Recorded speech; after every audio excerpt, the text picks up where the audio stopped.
Assalamualaikum warahmatullahi wabarakatuh.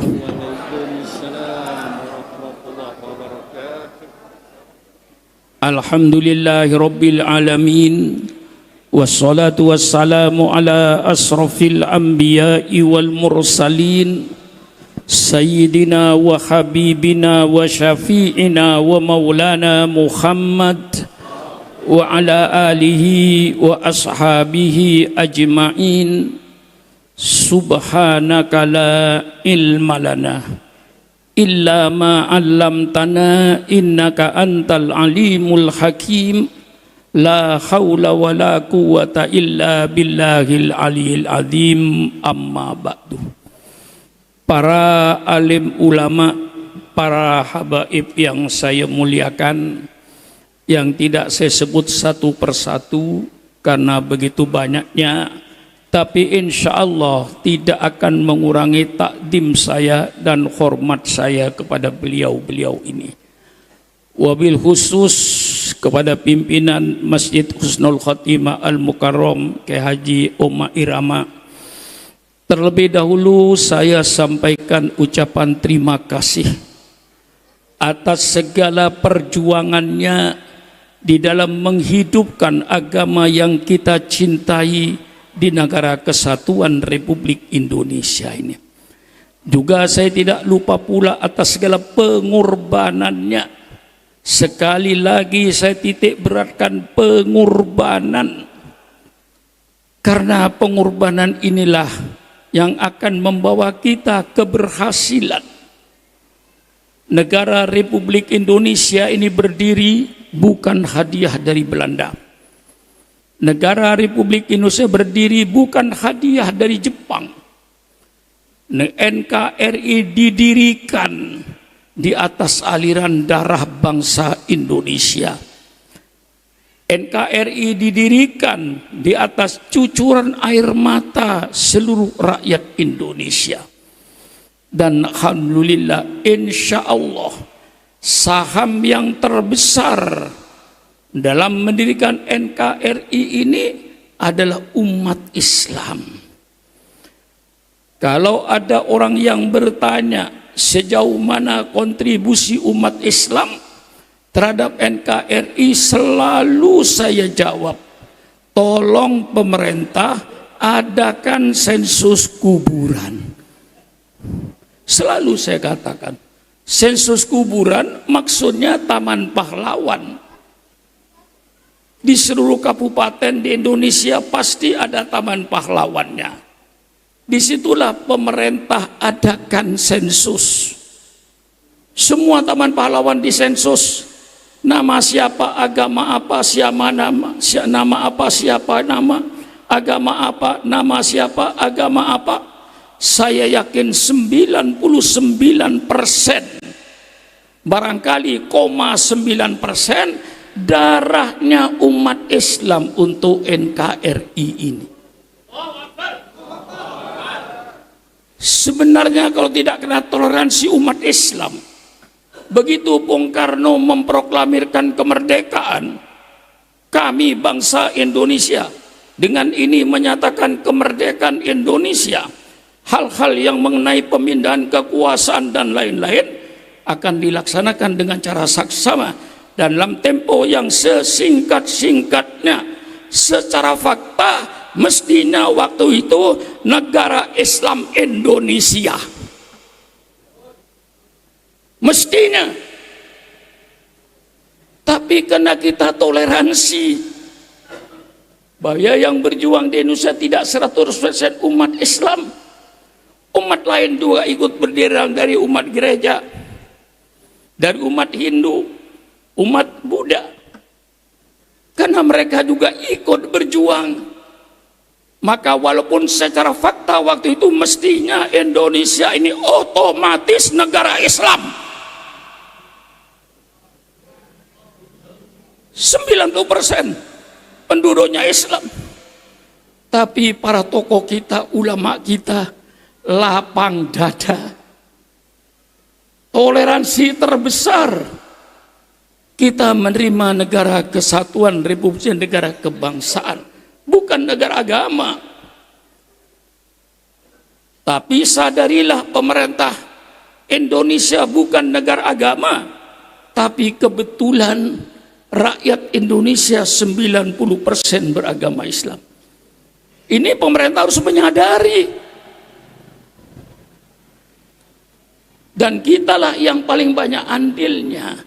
Maka kita bangunlah negara ini dengan penuh perasaan, dengan Bhinneka Tunggal Ika.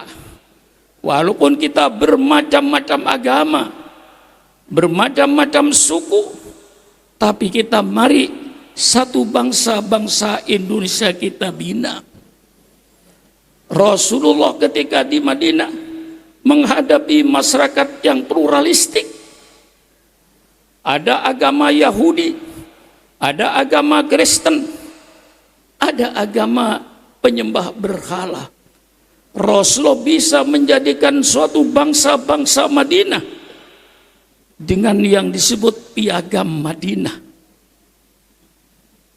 Piagam Madinah merupakan satu pelajaran pada bangsa Indonesia. Bagaimana cara mempersatukan masyarakat yang pluralistik ini?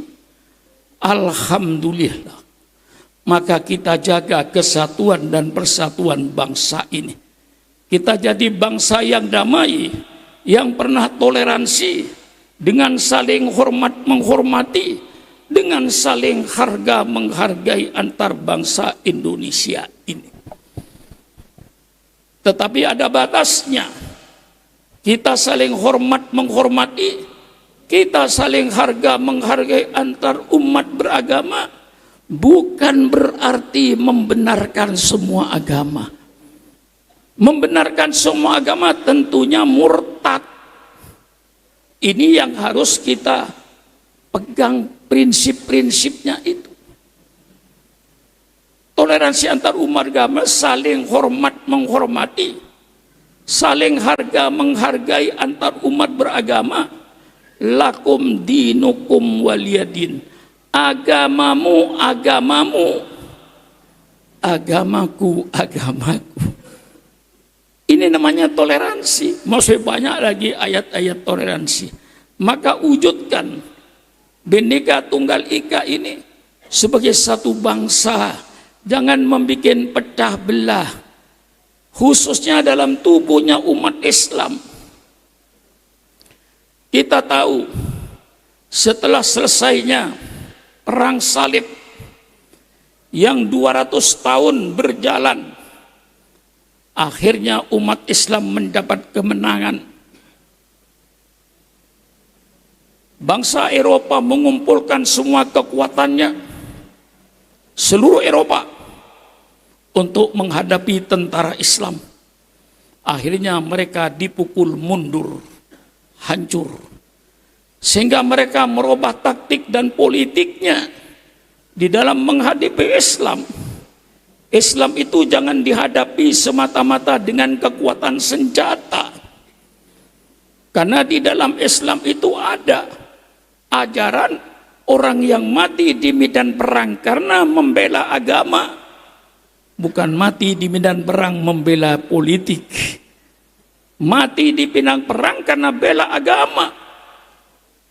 Itu tempatnya di surga.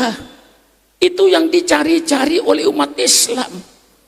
Sehingga para sahabat-sahabat Rasulullah, kalau mati di atas tempat tidur, dia komplain, "Ya Rasulullah, mengapa saya tidak mati di perang Badar? Mengapa saya tidak mati di perang Uhud? Mengapa saya tidak mati di perang Khandaq? Mengapa saya tidak mati di perang Tabuk? Mengapa saya menghembuskan napas dengan cuma-cuma di atas tempat tidur?" Itu mereka komplain. Itu jiwa yang ini orang barat tahu ini. Ketika menghadapi umat Islam dalam perang salib itu, mereka mengetahui. Sehingga mereka merubah taktiknya. Sekarang kita menghadapi umat Islam tidak semata-mata dengan kekuatan senjata. Robah politiknya. Akhirnya mereka berbondong-bondong dari Eropa memasuki Timur Tengah untuk mempelajari Islam. Itulah yang namanya dalam bahasa Arabnya al-mustasyrikun, dalam bahasa Latinnya orang-orang orientalis. Mereka berbondong-bondong ke Timur Tengah mempelajari bahasa Arab, mempelajari Al-Quran, tapi tujuan mereka bukan untuk memperkuat Islam, tapi untuk mencari celah-celah di mana Islam ini bisa dihancurkan dengan ajarannya. Maka program pertama kaum Zionis adalah warsus sukuk fi qulubil mu'minin. Tanamkan kebingungan, tanamkan keraguan-raguan umat Islam terhadap ajaran Islam. Ini konsep pertama kaum Zionis. Tidak hanya semata-mata dengan senjata. Ini kita harus tahu strategi mereka itu apa. Warsus sukuk fi qulubil mu'minin. Tanamkan kekacauan di dalam otaknya umat Islam. Tanamkan kebingungan, tanamkan keraguan-raguan terhadap ajaran Islam.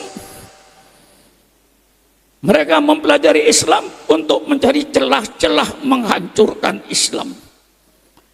Yang kedua, program mereka itu at-tafriq bainal muslimin, bikin pecah belah di antara umat Islam ini. Ini program mereka.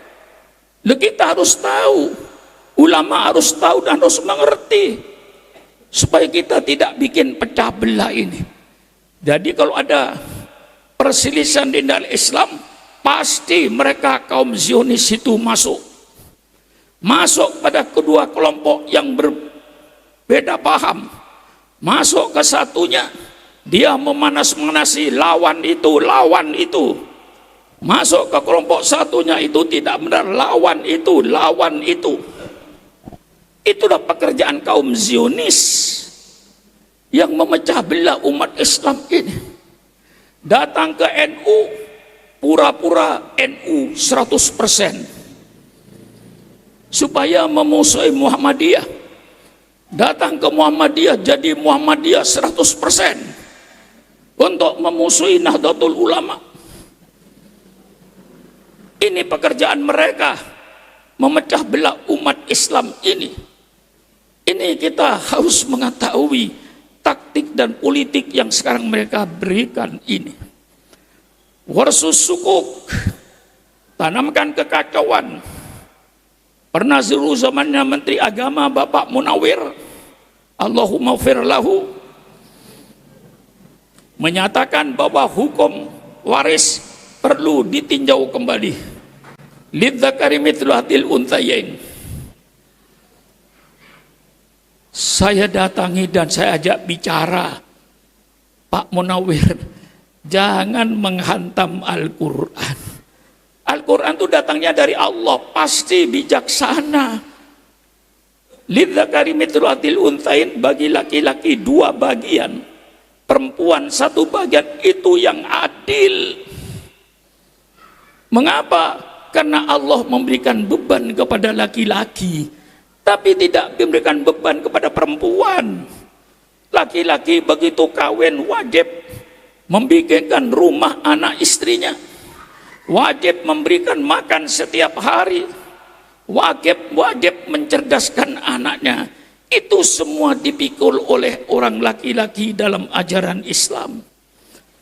Kalau ada perempuan karir, misalnya membantu suaminya dalam ekonomi, itu bukan kewajiban, kebaikan seorang istri.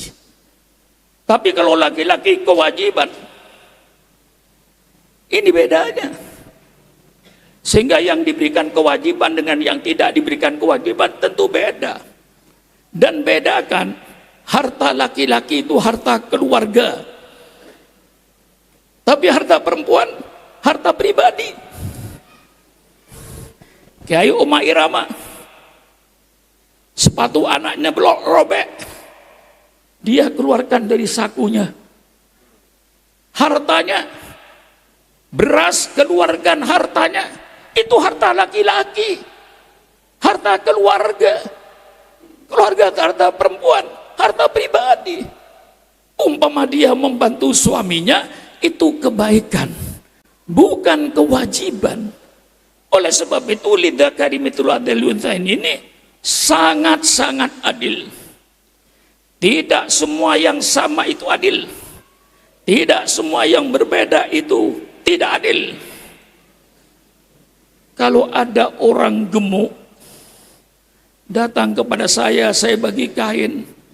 Ada orang kurus datang kepada saya bagi kain. Saya bikin sama. Yang gemuk saya kasih 2 meter, yang kurus 2 meter. Yang gemuk kagak bisa bikin baju 2 meter. Yang kurus lebih sedikit 2 meter itu. Tentu saya yang bergemuk saya kasih 3 meter. Yang kurus saya kasih 2 meter. Itu namanya adil. Disitulah mereka mencari kelemahan Islam itu. Orang-orang orientalis untuk bikin kacau. Apa bedanya umat Islam dengan orang zaman jahiliyah? Dulu zaman jahiliyah menyembah batu. Sekarang orang Islam pun menyembah batu. Ka'bah yang segi 4 itu batu. Seluruh umat Islam sujud kepada batu. Ini kalau disebarkan kepada orang di luar dunia pesantren, saya khawatir termakan. Tapi kalau dalam dunia pesantren, tentu kita tidak. Karena kita sujud kepada Allah. Itu cuma menyatukan arah. Karena kita disuruh sembahyang berjamaah. Lalu arahnya kemana? Fawalli wajhaka satrul masjidil haram. Dan saya yakin bangsa Indonesia sholat 5 waktu belum yakin pas kepada Ka'bah. Tarik benang dari Bangka ini ke Ka'bah, mungkin saudara hidungnya meleset 1 kilometer di sebelahnya Ka'bah ke selatan. Tidak ada yang tepat. Sholatnya sah. Karena kita bukan disuruh sujud kepada Ka'bah. Fawalli wajhaka satrul masjidil haram, ke arah Masjidil Haram. Bisa salah. Kalau kita disuruh sholat misalnya menghadap ke Bandung, situ Bandung. Belum tentu persis masjid yang ada di Bandung. Sholatnya sah menurut fuqaha. Nah, oleh mereka dicari-cari. Ini namanya warsus sukuk fi qulubil mu'minin. Dan ini akan berlangsung terus, pembingungan umat Islam terhadap ajaran Islam ini.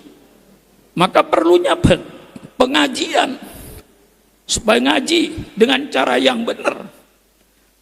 At-tafriq bainal muslimin, perpecahan umat Islam, ini program mereka.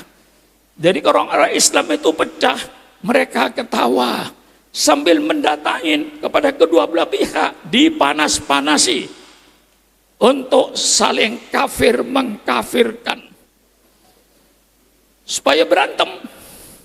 Dan kalau sudah tahu program Zionis internasional at-tafriq bainal muslimin, mengapa kita mau diadu?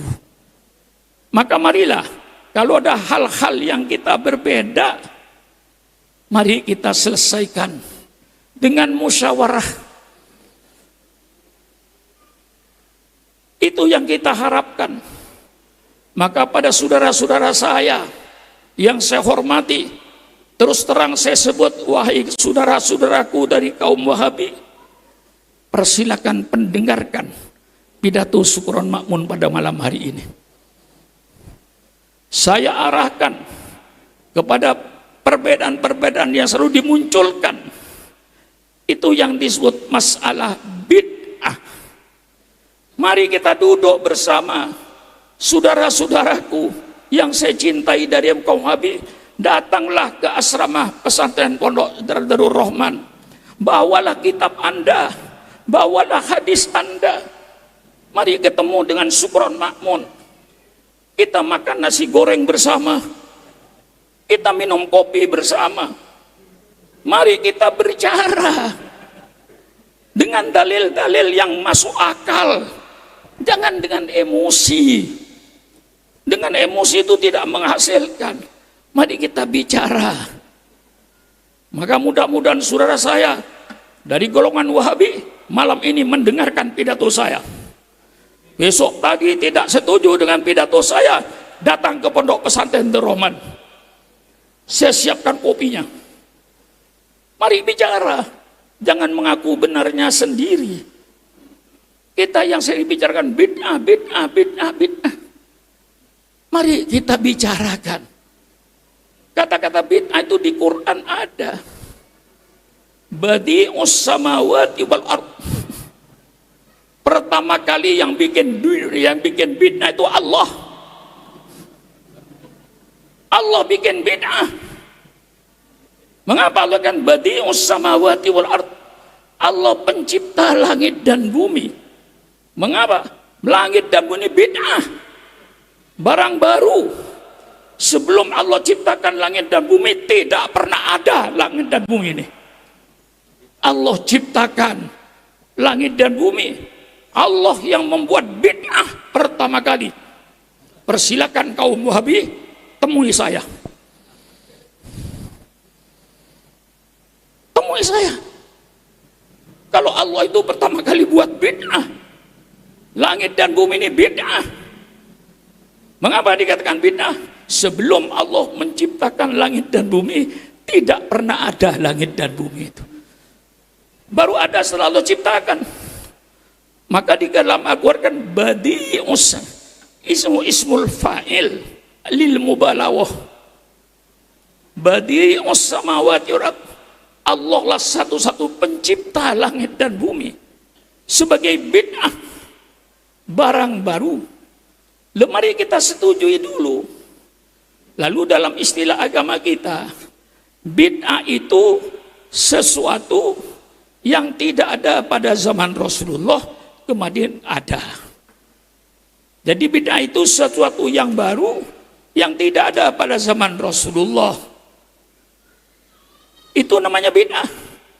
Kami ahli sunnah wal jamaah setuju. Betul itu kaidah bid'ah. Barang baru yang tidak ada pada zaman Rasulullah kemudian sekarang ada. Pertanyaannya, pakai logika yang sehat, apakah segala barang yang baru pasti jeleknya? Tolong Kiai Umair jawab. Apakah semua barang baru yang tidak ada zaman Rasulullah sekarang ada, apa pasti jeleknya? Otak sehat berkata, mungkin bid'ah itu jelek dan mungkin bid'ah itu baik. Tidak terlepas itu. Tidak ada sesuatu di dunia yang tidak ada sifatnya. Kalau dikatakan kayak Umair kurus, mustahil gemuk. Kalau dikatakan ke Umair duduk, mustahil berdiri. Tidak ada satu benda pada waktu yang sama mempunyai dua sifat yang bertentangan. Tidak masuk akal. Mari kita bicara. Mudah-mudahan saudara saya yang saya hormati kaum Wahabi mendengarkan pidato saya ini, supaya tidak berkuar-kuar bid'ah, bid'ah, bid'ah, bid'ah, bid'ah. Lalu kita kaji hadisnya. Untuk memahami Al-Quran itu, saudara, memahami hadis tidak gampang. Bukan hanya karena pandai bahasa Arab terus memahami Quran dan hadis, konyol. Lihat hadisnya. Khairul kalami kalamullah wa khairul hadi hadi Muhammadin sallallahu alaihi wasallam wa syarrul umuri muhdatsatuha wa kullu muhdatsatin bid'ah wa kullu bid'atin dhalalah wa kullu dhalalatin finnar. Syukran Makmun hafal kok hadisnya. Khairul hadi hadi Muhammadin, khairul kalam kalamullah. Sebagus-bagus perkataan, tidak ada yang lebih daripada kalamullah. Quran di atas segala omongan. Al-Quran satu-satunya kitab yang iramanya dari Allah, bukan dari Nabi Muhammad. maka Quran tidak bisa ditiru oleh siapapun saja di dunia ini. Sastrawan Arab angkat tangan melawan bahasanya Al-Quran. Bahasa Al-Quran syair, kayak syair tapi bukan syair. Bahasa Quran kayak prosa tapi bukan prosa. Kayak puisi tapi bukan puisi. Persilakan iramanya. Bismillahirrahmanirrahim. Idas sama'um fatarat wa idal kawakibun tafarat wa idal biharu fujirat wa idal kuburu bu'thirat alimat nafsum ma qaddamat wa akharat. Ini bahasa nggak bisa ditiru manusia. Nggak bisa. Saya punya Injil bahasa Arab. Saya punya Injil Barnabas bahasa Arab. Saya punya Injil Matius, Injil Markus, Injil Lukas bahasa Arab. Tapi dibaca kayak Al-Quran kagak bisa. Itulah Al-Quran. Bahasanya yang indah.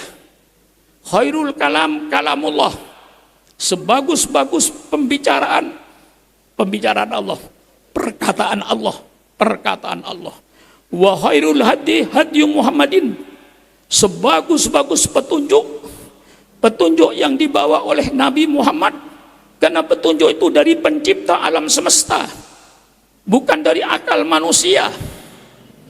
Maka petunjuk ini pasti benar. Ayo berdialog dengan Sukron Makmun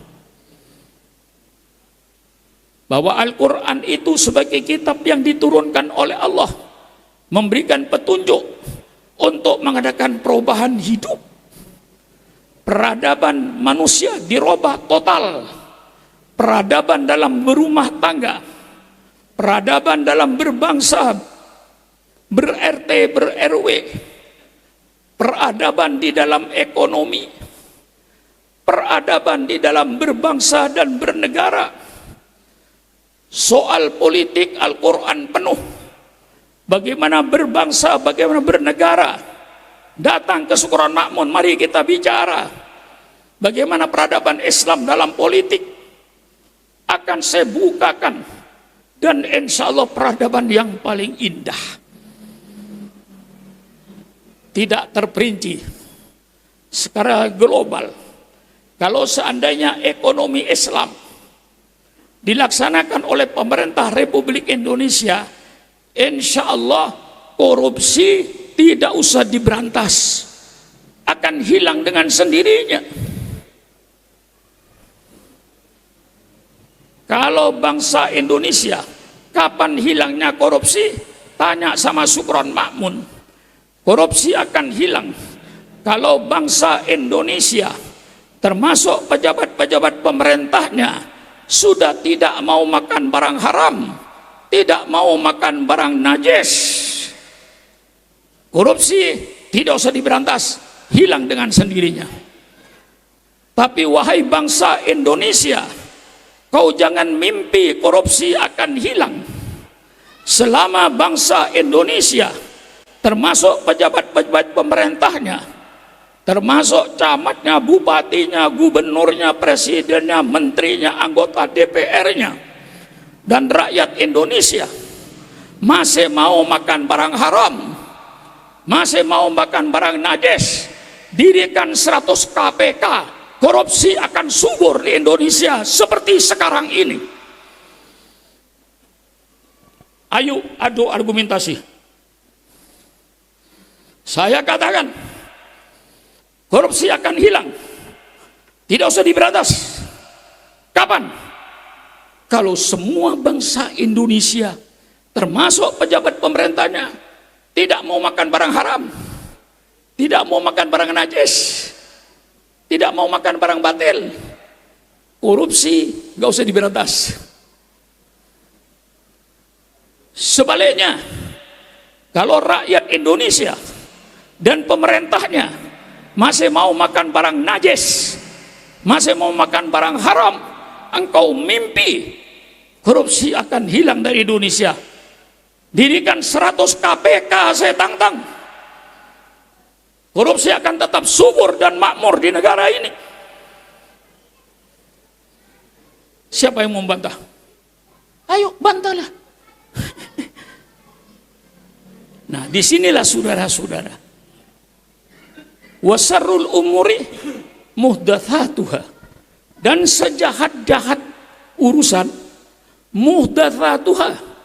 Saudara-saudaraku dari golongan Wahabi, muhdatsatun itu ismul maf'ul dari kata-kata ahdatsa yuhditsu. Apa arti ahdatsa yuhditsu? Mengada-adakan barang yang tidak ada. Wa kullu muhdatsatin bid'ah. Dan semua barang yang diada-adakan itu bid'ah. Kita warga NU tidak mengada-adakan, tapi kita warga NU mengadakan apa yang ada. Contoh, Yasinan kan ada Yasin. Kita adakan setiap malam Jumat. Baca Yasin rutin di Masjid Husnul Khotimah itu. Yang pasti zaman Nabi tidak ada Yasinan setiap malam Jumat. Itu pasti. Apakah orang yang Yasinan tiap malamnya masuk neraka? Pakai otak sehat. Orang pikir malam minggu karena dia pensiun atau pegawai negeri, ngambil waktu malam minggu, kita pikir la ilaha illallah 100 kali, istighfar 100 kali, subhanallah 100 kali, dan seterusnya. Yang pasti zaman Rasulullah tidak ada zikir setiap malam minggu. Carikan hadisnya. Apa saudara berani berkata, tolong saudara-saudara Wahabi bikin pengumuman besok pagi, barang siapa yang baca Yasin setiap malam Jumat rutin masuk neraka, ini bid'ah, zaman Rasulullah tidak ada. Bagaimana? Pakai otak sehat. Nah, kullu bid'atin dolalah wa kullu dolalatin finnar. Baca kaidah dalam ilmu balaghah. Dalam ilmu balaghah itu suatu benda yang sifatnya sudah pasti tidak usah disebut. Matahari nggak usah disebut, matahari panas. Nggak usah disebut, karena matahari sudah pasti panas. Es dingin, nggak usah disebut. Karena di sini menurut ilmu balaghahnya, saudara-saudaraku dari golongan Wahabi, langsung saya alamatnya langsung. Sesuatu benda yang sifatnya pasti tidak usah disebut. Karena di sini sudah pasti sifatnya. Yang dimaksud Rasulullah kullu bid'atin dolalatin wa kullu dolalatin sayyi'atin. Tidak mungkin di sini sifat baik. Kullu bid'atin hasanatin dolalatun wa kullu dolalatun finnar. Otaknya miring. Bagaimana hasanah bisa dolalah? Kullu bid'atin hasanatin dolalatun. Enggak masuk akal. Jadi pasti yang dimaksud Rasulullah kullu bid'atin sayyi'atin dolalatun. Itu dalam ilmu balaghahnya hadfus sifat alal mausuf. Dihilangkan sifatnya itu dari yang disifati, kan sudah pasti. Dan di Quran itu terjadi. Wa kana wara'ahum malikun ya'khudhu kulla safinatin husba. Di balik nelayan ini, kata Nabi Khidir, besok akan ada raja yang akan merampas semua kapal dengan paksa. Allah tidak menyebutkan kira-kira yang dirampas kapal apa kira-kira. Kapal rusak apa kapal baik? Coba jawab. Yang dirampas oleh raja kira-kira kapal rusak apa kapal baik? Pasti kapal baik. Tidak mungkin kapal rusak mau dirampas oleh raja. Allah menyatakan, wa kana wara'ahum malikun ya'khudhu kulla safinatin wasba, akan merampas semua kapal. Kapal rusak tidak dirampas. Maka oleh Nabi Khidir dirusak. Kapal dia itu dibolongin supaya besok tidak dirampas oleh raja. Ini Quran. Apa sudah katakan yang dirampas oleh raja semua kapal? Kapal rusak bakal baik dirampas oleh Allah, oleh raja? Tidak.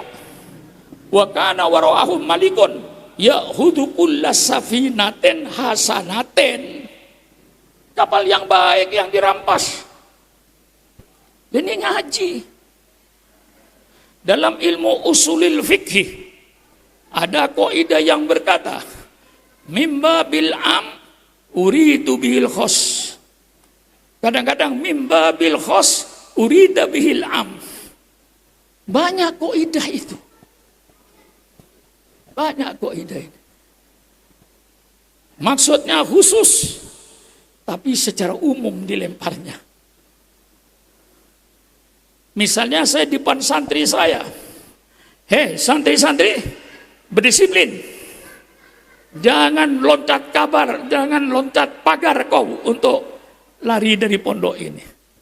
Secara umum. Tapi yang saya maksud, orang yang meloncat itu. Yang tidak meloncat tidak saya apa-apakan. Tapi secara umum, hei, kalau kau nyolong, saya usir. Nah misalnya, siapa? Secara umum saya lempar. Tapi maksud saya kepada yang nyolong. Itu namanya ilmu usul fikih mimba bil am urida bihil khos. Jadi untuk memahami Al-Quran atau memahami hadis Rasulullah perlu ilmu nahwu, perlu ilmu sorof. Seperti kata-kata al-muhdatsat. Itu ismul maf'ul daripada ahdatha yuhdithu ihdathan fahuwa muhdits wa dzaka muhdats. Ada ilmunya tiap kata itu. Jadi tidak mungkin Rasul akan berkata kullu bid'atin hasanatin dolalatun. Mana bisa sesat berkumpul dengan hasanah. Tapi kalau kita katakan kullu bid'atin sayyi'atin dolalatun, pas. Nah, ini ngaji. Maka ini pemahaman yang harus diluruskan. Mafahim tajibu antusohah. Itu kitab aslinya bahasa Arabnya. Alhamdulillah, kalau sampean menunjuk saya baca kitabnya Sayyid Muhammad Maliki, saya di antara orang-orang yang dikasih ijazah. Saya dikasih ijazah. Ijazah saya ada. Kitabnya Al-Lu'lu namanya. Kitab sanad. Saya mempunyai. Ketika itu saya bertamu sama beliau. Saya dipakein surban Sudan yang panjangnya 6 meter itu. Dililit-lilit di kepala saya. Tapi ketika dia melilitkan di kepala saya, bagus. Lalu Sayyid Muhammad berkata, ya ayah saya syukran makmun, ajastulaka jami'a mu'allafati wa adhkari. Saya ijazahkan kepada engkau semua dzikir saya dan semua karangan saya. Saya mempunyai ijazah. Punya sanad, langsung saya ngaji sama beliau. Karena saya tidak pernah meninggalkan belajar. Kalau saya ada di Madinah, setiap jam 8 saya pergi ke Al-Jami'ah Islamiyah di Madinah, perguruan tinggi Islam di Madinah. Saya kuliah. Tiap hari, 1 minggu. Kalau haji saya katakan 30 kali, 30 minggu saya kuliah. Berapa semester itu kira-kira? Kalau di Mekah, habis asar, saya mesti, kalau tidak ada halangan, saya datang ke Sayyid Muhammad Maliki sampai jam 10 malam. Jam 10 malam saya kembali ke asrama haji. Saya ngaji, saya belajar. Oleh sebab itu beliau mempercaya kepada seluruh karangannya dan dikirnya, ajastulaka ya syukran jami'a mu'allafati wa adhkari. Di dalam kitab ini memang termasuk bid'ah yang dibicarakan. Yang berkata bid'ah itu ada yang baik dan bid'ah ada yang tidak baik, bukan sukron makmun, saudara-saudaraku dari kaum Wahabi, bukan sukron makmun. Sayyidina Umar Ibnul Khattab radhiyallahu an, tarawih itu zaman Rasulullah tidak ada tarawih berjamaah. Zaman Sayyidina Abu Bakar tidak ada tarawih berjamaah. Baru zaman Sayyidina Umar melihat 12.000 penduduk Madinah sembahyang jamaah sendiri-sendiri, kemudian dia berijtihad agar supaya tarawih sholat berjamaah. Imam pertama dalam tarawih bernama sahabat Ubay bin Ka'ab. Inilah pertama kali imam di dunia dalam sholat tarawih. Begitu dia jadi imam tarawih 23 rakaat dengan witirnya, bagus, tertib. Apa kata Sayyidina Umar? Nikmatil bid'atu hadihi. Inilah sebagus-bagus bid'ah. Subhanallah, saudara-saudaraku dari kaum Wahabi, persilakan baca Fathul Bari tentang Qiyam Ramadan. Di situ kau akan menjumpai bahwa Sayyidina Umar lah yang berkata, inilah sebagus-bagus bid'ah. Salat tarawih berjamaah zaman Rasulullah tidak ada. Zaman Abu Bakar tidak ada. Baru ada zaman Sayyidina Umar Ibn Khattab radhiyallahu anhu. Adzan Jumat zaman Rasulullah 1 kali, zaman Abu Bakar 1 kali, zaman Sayyidina Umar 1 kali. Begitu zaman Sayyidina Uthman, melihat para jamaah masuk masjid, khotib sudah berkhutbah.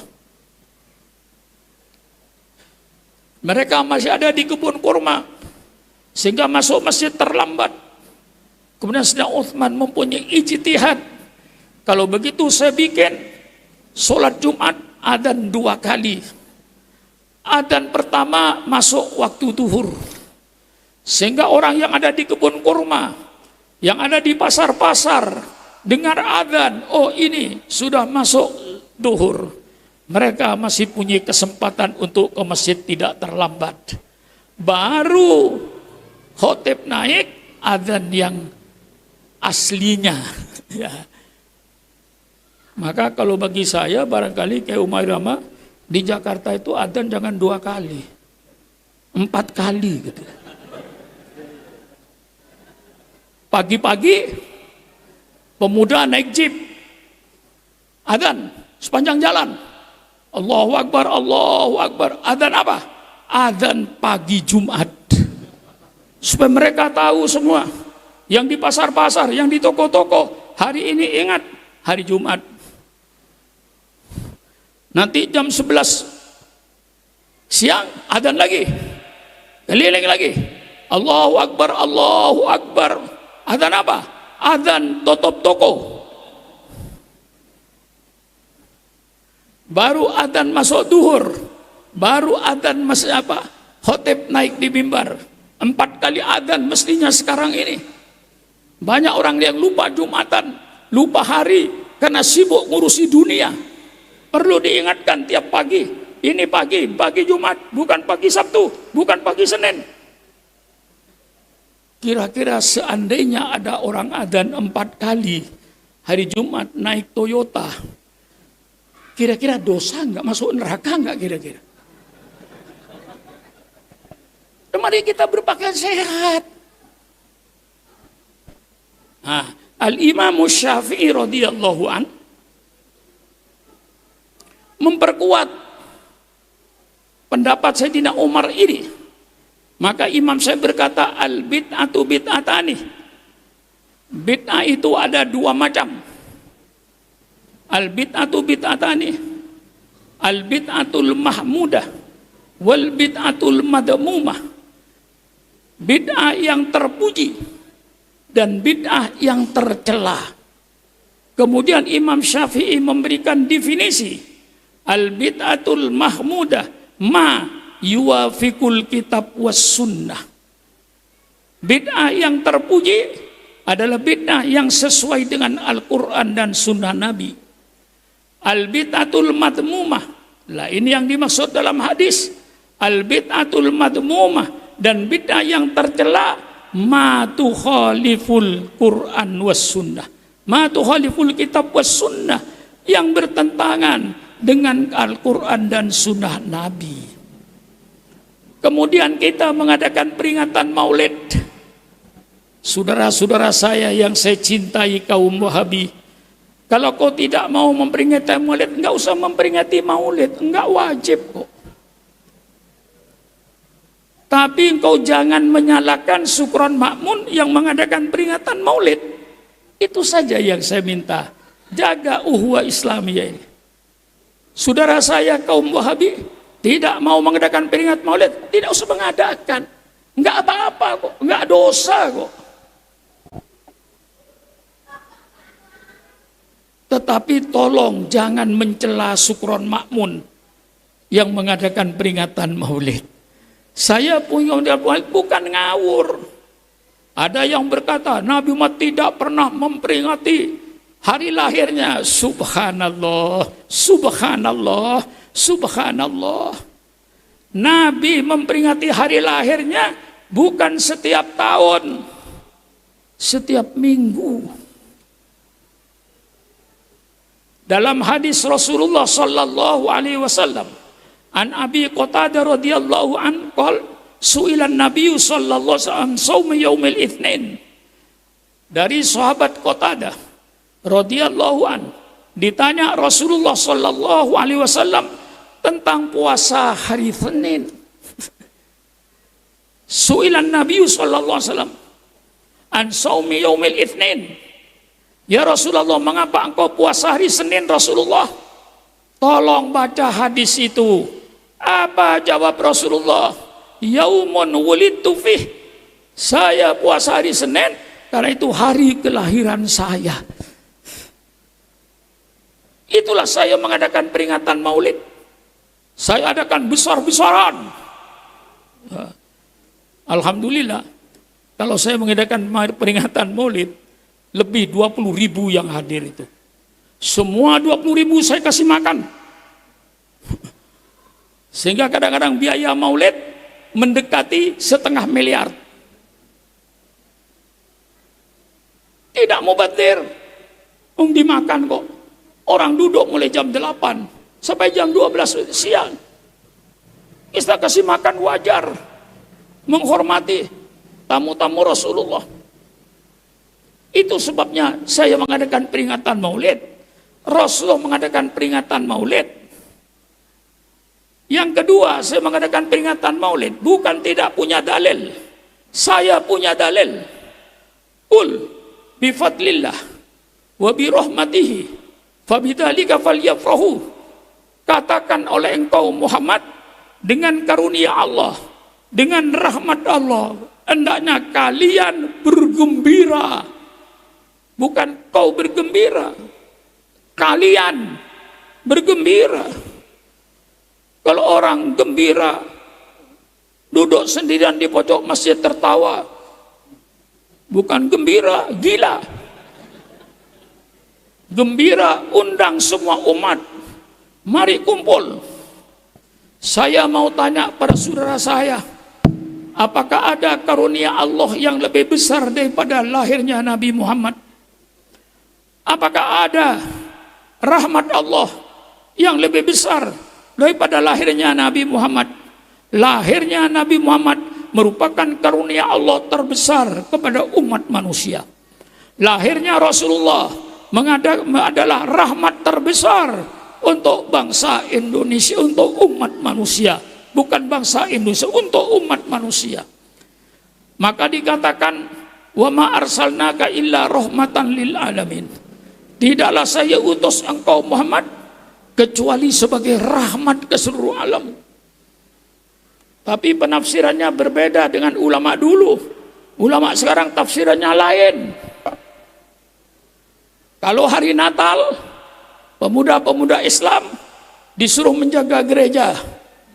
Kalau ditanya, rahmatan lil alamin. Tahun baru Cina, pemuda Islam disuruh membaca kelenteng-kelenteng Cina. Mengapa dijaga? Jawabannya rahmatan lil alamin. Lama-lama nanti tempat perzinaan, tempat pelacuran, supaya yang berzina aman tenang, dijaga lagi oleh pemuda Islam dengan alasan rahmatan lil alamin. Orang-orang yang berjudi, supaya mereka berjudi tenang, tidak ada yang mengganggu, jaga lagi oleh pemuda-pemuda Islam. Alasan apa? Rahmatan lil alamin. Salah. Rahmatan lil alamin ini yang dimaksud dalam Al-Quran, kalau nabi-nabi sebelumnya diutus oleh Allah kepada sukunya, bangsanya sendiri, Bani Israel, Nabi Muhammad tidak, sebagai nabi penutup dengan ajaran Al-Quran yang sempurna, maka Nabi diutus untuk seluruh umat manusia. Nabi Muhammad bukan nabinya orang Arab saja. Nabi Muhammad bukan nabinya orang Cina saja. Nabi Muhammad bukan nabinya orang Indonesia saja. Nabi Muhammad bukan nabinya orang Belanda saja. Nabi Muhammad bukan nabinya orang Amerika saja. Tapi Nabi Muhammad nabinya semua umat manusia sedunia. Itulah yang dimaksud rahmatan lil alamin. Orang Amerika yang masuk Islam, rahmatan, mendapat rahmatnya Rasulullah. Orang Cina yang masuk Islam mendapat rahmatnya Rasulullah. Wa ma arsalnaka illa rahmatan lil alamin, menjadi rahmat ke seluruh alam, karena Nabi Muhammad tidak diutus kepada bangsa Arab saja. Nabi Muhammad diutus untuk semua umat manusia sedunia. Nabinya orang Amerika, nabinya orang Eropa, nabinya orang Cina, nabinya orang Indonesia. Ini saya jelaskan.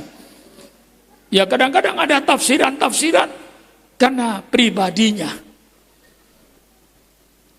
Saya ikut tafsir para ulama salaf. Itulah rahmatan lil alamin, Nabi Muhammad diutus untuk seluruh dunia. Karena ini merupakan karunia terbesar, merupakan rahmat terbesar. Syukron Makmun mengajak semua umat Islam untuk datang ke Darur Rahman. Mari kita bergembira dengan karunia Allah. Mari kita gembira dengan rahmat Allah. Ramai-ramai kita peringatan maulid. Dan tidak ada acara maulid yang bukan perintah Allah. Kalau mereka berkata acara maulid tidak ada perintahnya, karena dia tidak pernah hadir ke maulid. Tolong saudara-saudaraku dari aliran Wahabi, kalau peringatan maulid datang ke pondok pesantren Darur Rahman, dari awal sampai akhir seluruhnya saya jalankan perintah Allah. Pertama kali saya buka dengan baca kitab suci Al-Quran.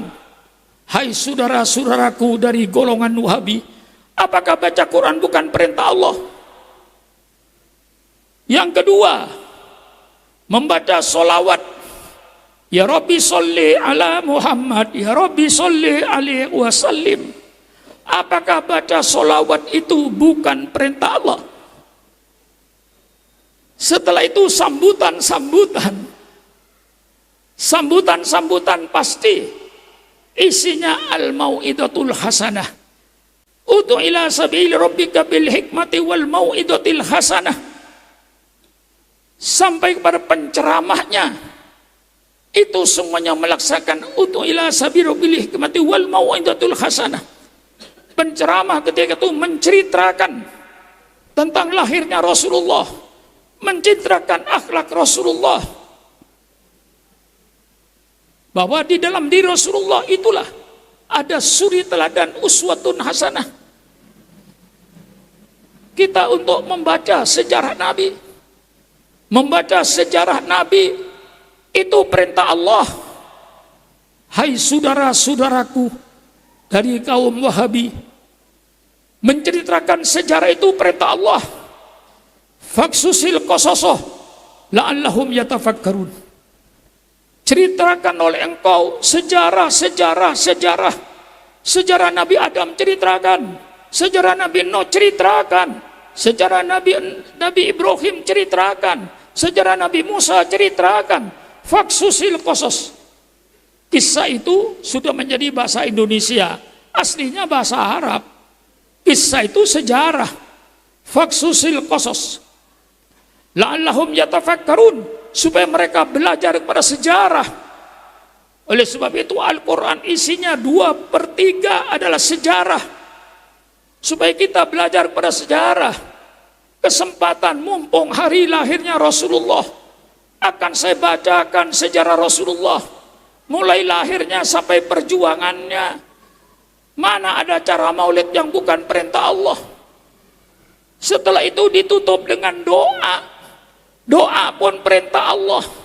Tidak ada acara maulid dari acara pertama sampai penutup yang bukan perintah Allah.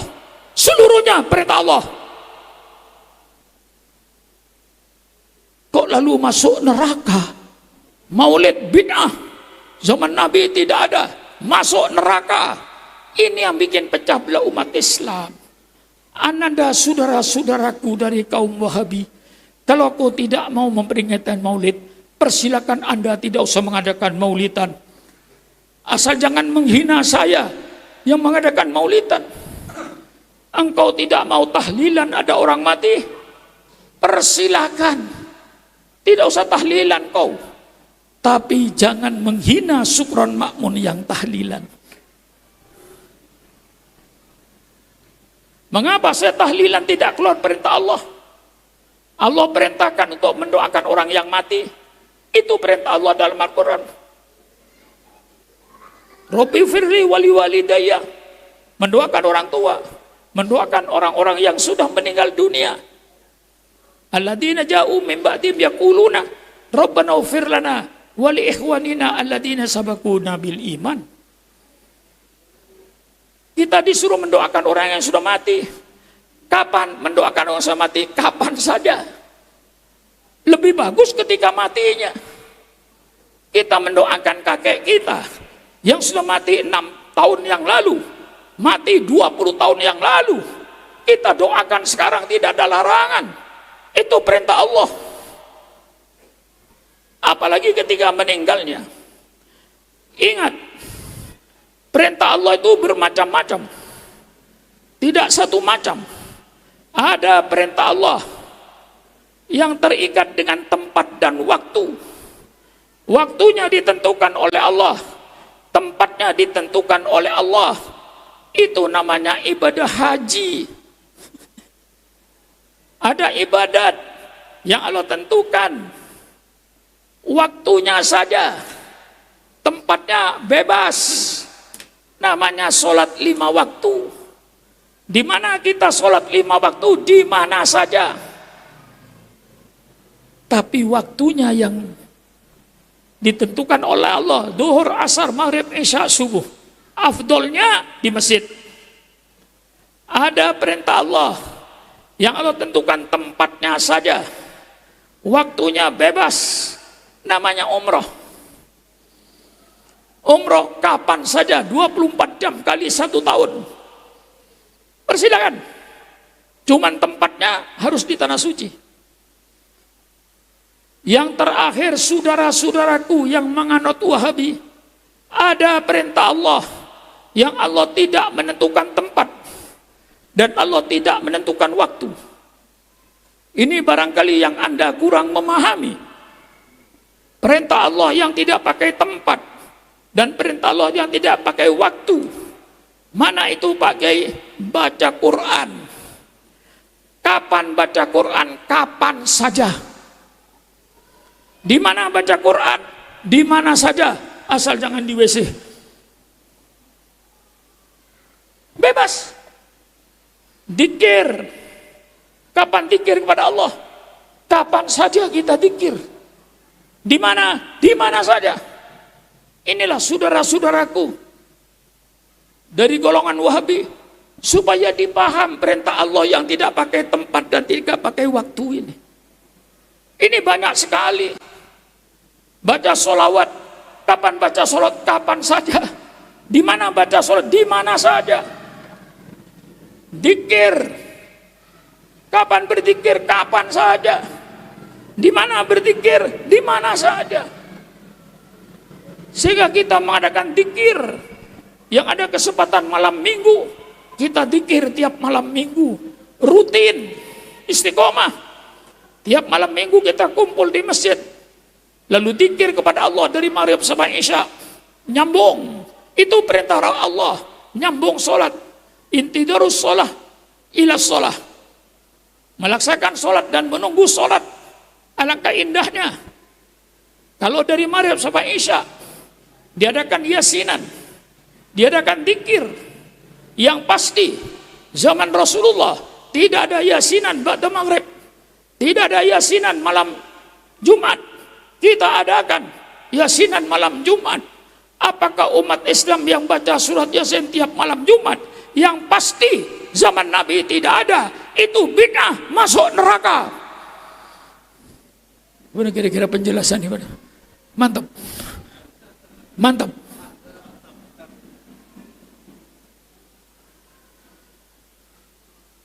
Dikir kapan saja, di mana saja. Lalu pegawai negeri mengadakan dikir tiap malam minggu. Baca la ilaha illallah 100 kali. Baca istighfar 100 kali. Misalnya baca tasbih 100 kali. Baca sholawat 100 kali. Setiap malam minggu.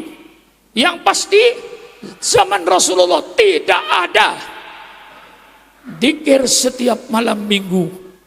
Kita adakan. Tidak bertentangan dengan Quran. Tidak bertentangan dengan sunnah Rasulullah. Rasulullah perintah kita dikir tanpa waktu dan tanpa tempat. Ingatlah perintah Allah yang tidak pakai tempat dan tidak pakai waktu. Kalau saudara sembahyang subuh jam 12 siang, bid'ah. Saudara sembahyang isya jam 4 sore, bid'ah. Bertentangan dengan Quran. Karena Allah perintahkan sembahyang asar pada waktu asar, sembahyang zuhur pada waktu zuhur. Itu sholat 5 waktu. Maka disadarilah kami dari kaum Nahdien menjalankan perintah-perintah Allah yang bebas waktu. Mendoakan orang mati, kapan mendoakan orang mati? Kapan saja. Apalagi ketika meninggalnya. Lebih mengesan. Saudara-saudara, alhamdulillah, saya berdialog langsung dengan Syekh bin Baz. Syekh bin Baz itu orang pertama di Saudi Arabia. Saya berdialog langsung dengan beliau. Ketika itu saya tanya pada beliau, "Ma hukum ziaratul kubur ya Syekh?" Apa hukumnya ziarah kubur? Langsung dijawab oleh Syekh bin Baz, haram. Al-qabru la yanfa' wa la yadur. Itu jawaban beliau. Kuburan tidak memberikan manfaat dan tidak memberikan bahaya. Untuk apa ke kuburan? Saya tenang. Saya jawab dengan halus. Syekh bin Baz, qara'na fil hadis anna Nabiy sallallahu alaihi wasallam zarabaki qubaila Ramadan sanawiyan. Syekh bin Baz, Rasulullah ziarah kuburan Baqi sebelum Ramadan setiap tahun. Ini hadisnya. Apa kata bin Baz setelah itu pada saya? Ya saya syukron. Ziaratul kubur al-masyru' ala ba'sabi. Ziarah kubur yang sesuai dengan syariat Islam tidak apa. Boleh. Lalu saya tanya lagi, wa ma hiya ya Syekh bin Baz? Bagaimana ziarah kubur yang sesuai dengan syariat Islam? Dia katakan, nahnu nazul al-qabr nad'u li sahibil qabr wala nad'uhu. Kita datang ke kuburan, mendoakan orang kuburan, bukan minta sama kuburan. Nah, itu yang dilarang. Saya katakan, saya tidak pernah minta sama kuburan. Saya minta kepada Allah. Tapi saya ziarah kubur di Indonesia, ke kuburan para aulia, ke kuburan orang-orang yang soleh, ke kuburan orang-orang yang alim. Saya ziarah kubur. Saya doakan, mudah-mudahan yang di kuburan ini diterima segala amal solehnya dan diampuni segala dosanya. Kemudian saya berdoa pada ya Allah, kalau seandainya ziarah kubur itu termasuk perbuatan yang baik, ya Allah, kabulkanlah semua doa saya. Saya minta pada Allah, tidak minta sama kuburan. Syekh bin Baz itu menepuk paha saya.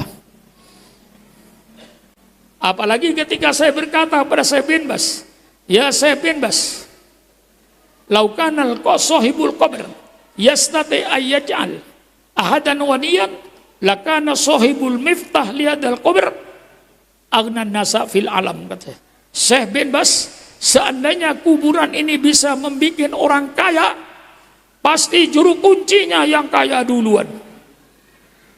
Ternyata juru kuncinya enggak kaya. Syekh bin Baz nepuk saya. Apa kata dia? Al-kalam musib ya Syekh Syukron. Perkataanmu benar. Syekh Syukron kepada saya. Apa kata dia kepada saya? In kunta aliman fasna ma syi'ta. Kalau engkau orang alim, berbuatlah semaunya. Kan kau tahu dalil. Saya tanya, nas'al li tahqiq ya Syekh bin Baz. Saya bertanya untuk tahqiq. Saya bukan berdialog dengan saudara-saudara yang di Indonesia ini. Saya berdialog dengan biangnya. Tapi ternyata tidak seperti Anda. Jauh bedanya. Saya tanya tawassul. Ya Syekh bin Baz, ma hukmu tawassul? Dia katakan haram, syirik. Langsung haram, syirik. Saya tenang. Karena saya sudah punya bekal dari rumah untuk berdialog. Saya katakan ya Syekh bin Baz, qara'tu fil hadis thalathatu anfar dakhalal ghar thumma yadrid al hajar al kabir yasudda babal ghar wa hum la yastati'ul khuruj wa kullu wahid minhum ad-du'a bitawassul. Dalam hadis yang saya baca Syekh bin Baz, ada 3 orang masuk gua. Kemudian setelah masuk gua, ada batu besar menggelundung, menutup lubangnya gua itu. Sehingga 3 orang itu tidak bisa keluar dari gua itu. Akhirnya setiap orang bertawassul doanya. Yang pertama tawassul. Ya Allah, saya berbakti pada kedua orang tua saya. Dan saya tidak pernah memerah susu kecuali kedua orang tua saya minum. Satu ketika saya kemalaman, terlambat datang, orang tua saya sudah tidur, tetapi saya tetap memeras susu ini. Setelah itu susu ini saya pegang, menunggu kedua orang tua saya bangun. Begitu kedua orang tua saya bangun, kemudian saya kasih minum susu ini, baru saya minum. Dan saya tidak pernah minum susu kecuali sesudah kedua orang tua saya minum susu. Ya Allah, kalau ini termasuk perbuatan baik saya, ya Allah, bakti saya kepada orang tua saya, ya Allah, termasuk perbuatan baik yang kau terima, tolong ya Allah, gerakkan batu ini supaya terbuka. Terbukalah batu itu sedikit, tapi mereka belum bisa keluar. Doanya apa? Tatawassul dia. Bertawassul dengan bakti pada orang tua. Ya Allah, mudah-mudahan dengan bakti saya kepada orang tua saya, tolong ya Allah, batu ini bukakan. Berbakti pada orang tua, mustajab doanya. Sehingga tergeserlah batu itu, tapi belum bisa keluar. Yang kedua, berdoa dengan tawassul. Kata yang kedua, ya Allah, saya bisa berbuat zina, tetapi saya tinggalkan perbuatan itu karena takut kepada Kau ya Allah. saudara sepupu saya datang kepada saya mau pinjam duit. Karena sepupu saya ini cantik. Saya katakan, saya kau kasih duit pinjaman dengan syarat kau tidur dengan saya. Saudara sepupu saya tidak mau. Dia pulang. Beberapa hari setelah itu dia datang lagi kepada saya untuk pinjam duit. Saya katakan, karena senang saya dengan cantiknya sepupu saya ini, saya katakan, saya kasih pinjaman duit kau dengan syarat kau tidur dengan saya. Akhirnya saudara sepupu saya mau. Begitu saya masuk ke dalam kamar, sepupu saya sudah tidur dan saya mampu berbuat zina. Tapi ketika itu saudara sepupu saya nunjuk kepada saya, ittaqillah, takutlah kau kepada Allah, letakkan cincin itu pada jarinya. Artinya, jangan kau berzina, takut kepada Allah. Begitu saya mendengar saudara sepupu saya berkata, ittaqillah, bulu kuduk saya berdiri. Saya tinggalkan saudara sepupu saya dalam keadaan telanjang. Saya tinggalkan. Saya tidak mau berzina. Karena saya takut kepadamu ya Allah. Kalau seandainya ini ya Allah, saya meninggalkan perbuatan maksiat karena takut kepadamu ya Allah, tolong ya Allah, bukakan gua ini. Bergeserlah batu itu, tapi belum bisa keluar. Kemudian yang ketiga, berdoa dengan tawassul. Wah, rupanya pidato malam ini pidato tersendiri. Biasa saya keluar-keluar kemana-mana. Terbatas dengan ini pemahaman yang harus diluruskan. Saya meluruskan. Yang ketiga, berdoa lagi pakai tawassul. Tidak langsung kepada Allah, pakai tawassul. Ya Allah, saya punya kuli. Semua kuli saya bayar. Hanya ada satu kuli yang tidak saya bayar karena dia pulang tanpa pamit. Setelah sekian puluh tahun, kuli saya datang kepada saya. Tuan, mana ongkos saya sekian puluh tahun yang lalu? Saya katakan, itu di lembah itu, semua yang ada di situ, unta, kambing, milikmu semua.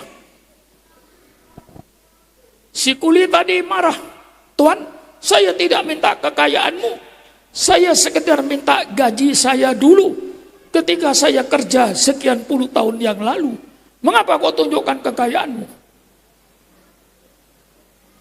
Kemudian dijelaskan oleh majikannya itu, uangmu yang sekian itu saya belikan kambing. Begitu bilang kambing beranak, saya belikan unta. Anak beranak unta itu kepunyaanmu. Saya amanah, tidak mau berkhianat. Saya jaga hartamu itu. Saya belikan kambing, saya belikan unta. Bawa itu semua kambing dan unta itu. Akhirnya oleh kulinya tadi dibawa semua, satu pun gak ada sisanya. Dibawa semua. Tapi saya syukur ya Allah, alhamdulillah, saya tidak sedih dibawa semua, tidak dikasih sisa. Memang saya menjaga harta dia, amanah. Ya Allah, dengan amanah saya ini ya Allah, tolonglah supaya batu ini terbuka. Menggelundunglah batu itu, 3 orang keluar semua. Saya bilang sama Syekh bin Bas, ketika saya bertanya awal, ya Syekh bin Bas, Allahumma firlahu, ya Syekh bin Bas, ma hukmu tawassul? Dia katakan haram, syirik. Dia katakan kepada saya, hal bainaka wa Allah hijab? Apakah di antara kamu dengan Allah ada penghalang? Saya katakan tidak ada penghalang. Kalau tidak ada penghalang, tidak usah tawassul, langsung kepada Allah. Tapi setelah saya ceritakan tadi hadis, apa kata Syekh bin Bas? Ya surat at-tawassul bil amali sholihah la ba'sa bih. Tawassul dengan amal soleh, persilakan. Ketemu benang merahnya. Maka saya katakan kepada Syekh bin Bas, saya tawassul dengan para aulia, bukan dengan jasadnya, tapi dengan amalnya. Saya tawassul dengan orang-orang soleh, bukan dengan badannya, tapi dengan amalnya. Bi amalihim. Apa kata Syekh bin Bas kepada saya? Alhamdulillah, ya Syekh, syukran in kunta aliman fasna ma syi'ta. Kalau kau orang alim, berbuat sajalah menurut kehendakmu. Kan kau sudah tahu dalilnya. Sampai 3 kali Syekh bin Bas berkata begitu sama saya. Ini jelas. Ketika saya kumpul dengan mubaligh Wahabi di puncak, ada 130 mubaligh musyawarah dengan saya. Begitu saya kemukakan dalil-dalil yang saya berikan, dalil-dalil tahlilan, dalil yasinan, semuanya, ternyata mereka tidak ada yang membantah. Sampai saya katakan, kalau Anda kasihan sama Syukron Makmun, tolong luruskan Syukron Makmun. Kalau seandainya peringatan Maulid tidak benar, mendoakan orang mati tidak, tolong luruskan Syukron Makmun. Kalau kau mencintai Syukron Makmun. Tapi ternyata tidak ada yang membantah. Nah inilah saudara-saudara, maka kepada saudara-saudaraku dari golongan Wahabi, mari datang ke pondok pesantren saya, ngopi bersama saya, kalau perlu makan mie goreng bersama saya, santai. Mari, loh kita ini orang-orang NU itu mengerjakan apa yang Rasulullah tahu, cuman waktunya yang kita kerjakan yang Allah tidak bikin waktu. Seperti sholawatan, kapan baca sholawat? Ya kapan saja. Di mana baca sholawat? Ya di mana saja. Apalagi ketika peringatan Maulid, lebih tepat kita baca sholawat. Ini saudara-saudara, masih banyak dalam kitab ini yang kita uraikan sekarang baru bid'ah. Ya ada di kitab itu, nanti baca yang saya pidatokan itu. Dan ada kitabnya Said Muhammad Maliki ini. Dan itu memang bacaan saya, maka hafal. Kalau bukan bacaan saya, nggak hafal itu. Saya baca itu semuanya. Nah inilah saudara-saudara tentang bid'ah. Mari kita clearkan bid'ah yang mana. Kalau mau jujur, yang paling banyak bid'ah itu di Mekah. Jujur, paling banyak di Mekah bid'ah itu. Dulu sa'i zaman Rasulullah, pasir di bawah. Sekarang keramik, pasang AC. Lalu kena di bawah penuh, dibikin lantai 2, dibikin lantai 3. Zaman Rasulullah, sa'i lantai dasar ada. Lantai 1, lantai 2, lantai 3, sebenarnya tidak ada. Itu bid'ah, masuk neraka semua itu orang. Melempar jumroh, bid'ah. Dulu zaman saya, tahun 75, Bung Umar tahun 75, ada di mana itu? Sudah ada di dunia ya? Ya. Umurnya tidak terlalu jauh barangkali, tapi jelas tuaan saya. Saya kira di masjid itu paling tua saya ini. Tidak ada saya kira. Iya, maka saya berani. Karena saya orang paling tua. Tidak ada orang tua kualat anak muda, itu enggak ada. Yang ada anak muda kualat orang tua, itu yang ada. Di sini saya paling tua. Tahu umur saya. Sudah 84 tahun. Sampai sekarang ini. Tapi alhamdulillah, mestinya sudah pensiun. Tapi alhamdulillah, masih ke Kalimantan, masih ke Sulawesi, masih ke Sumatera, masih ke Pontianak sebelum puasa kemarin. Alhamdulillah, pada umur saya sudah 84 tahun. Iya. Tapi kalau ada yang tidak benar, saya luruskan. Saya luruskan. Tidak ada perbuatan ulama ini yang bertentangan dengan Quran. Tunjukkan kepada saya. Semuanya anjuran Al-Quran.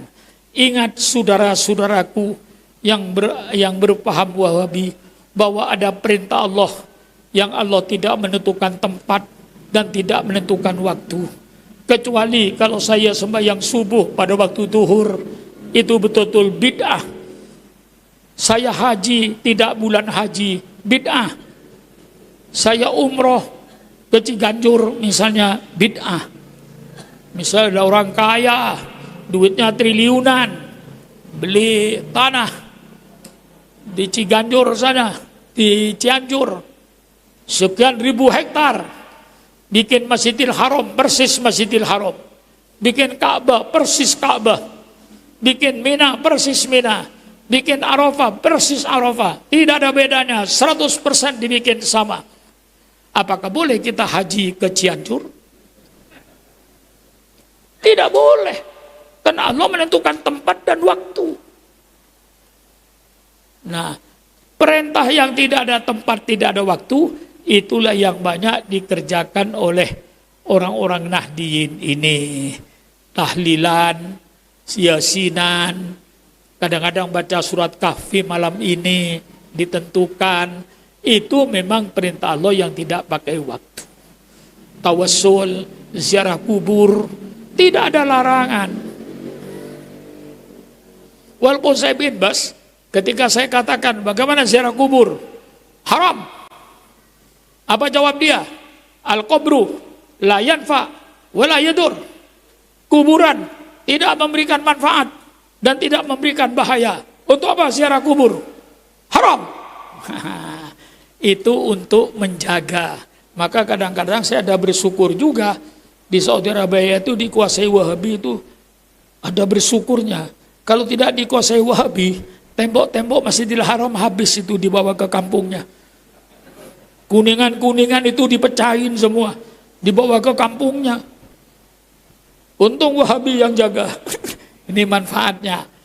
Ya, sehingga tanah-tanah yang ada di kuburan Rasulullah tidak bolong. Nah ini saudara-saudara, maka saya ajak saudara-saudaraku orang Wahabi, tolong tidak usah kafir mengkafirkan. Kalau saudara punya pendapat, datangilah kiai-kiai di Indonesia ini, datang bersilaturahmi. Mari kita bicara soal bid'ah, soal tawassul, soal ziarah kubur, dan lain-lainnya. Insya Allah ketemu benang merahnya. Anda takut sama neraka, saya ucapkan terima kasih saudara-saudaraku golongan Wahabi dari sangat takutnya kepada api neraka. Tapi jangan disangka Anda saja yang takut api neraka. Sukron Makmun pun sangat takut kepada api neraka. Oleh sebab itu mari kita bina uhuwah Islamiyah. Anda tidak mau tahlilan, tidak usah tahlilan. Cuman tolong tidak usah menyalakan Sukron Makmun yang tahlilan. Saudara tidak mau maulid, tidak usah mengadakan maulid, tapi jangan menghina Sukron Makmun yang mengadakan maulid. Saya ziarah kubur, malah menjadi tradisi Darul Rahman itu. Setiap tahun santri yang terakhir pasti saya ada ziarah kubur. Wali Songo, tidak kebalan tanggung. Kayak Umar Irama. Kalau saya bawa rombongan tuh 18 bus, saya pimpin sendiri ke Wali Songo. Saya mendoakan mereka sebagai pejuang-pejuang Islam. Mudah-mudahan amal solehnya diterima oleh Allah. Mudah-mudahan dosanya diampuni Allah. Ya Allah, tawassul. Ya Allah, mudah-mudahan dengan ziarah kubur saya yang sesuai dengan syariat Islam, ya Allah, terimalah segala hajat saya, terimalah segala doa saya dengan tawassul ziarah kepada kuburan para aulia ini. Kalau ziarah kubur saya termasuk ziarah yang diperintahkan oleh Engkau, terimalah doa saya. Tidak ada syirik. Tidak ada syirik. Marilah saya sekali lagi menghimbau dengan silaturahmi halal bil halal pada malam ini. Mari kita eratkan persaudaraan kita, baik yang berbeda paham dengan kita. Mari saling hormat menghormati, saling harga menghargai, jangan saling kafir mengkafirkan. Ini sangat berbahaya untuk persaudaraan kita. Ini saya sampaikan, mudah-mudahan saudara saya dari golongan Wahabi yang terhormat dapat menerima apa yang saya sampaikan, dan kalau tidak, saya buka pintu seluas-luasnya. Persilakan Anda datang ke Pondok Pesantren Darul Rahman. Mari kita bicara yang santai. Apa yang Anda inginkan dan apa yang saya inginkan. Inilah penjelasan. Juga ini tertulis, apa yang saya pidatukan ini tertulis dalam kitab Mafahim Tajibu Antusohah. Artinya pemahaman-pemahaman yang wajib diluruskan. Malam ini saya meluruskan. Sekian saja. Terima kasih kepada Al-Mukarram Kyai Umar Rama sebagai pimpinannya Masjid Husnul Khotimah ini. Mudah-mudahan seluruh kita ini yang hadir, mudah-mudahan Husnul Khotimah. Diberikan oleh Allah Husnul Khotimah. Mudah-mudahan dosa-dosa kita diampuni oleh Allah. Mudah-mudahan juga amal-amal soleh kita diterima oleh Allah Subhanahu wa taala. Sekian, wassalamualaikum warahmatullahi wabarakatuh.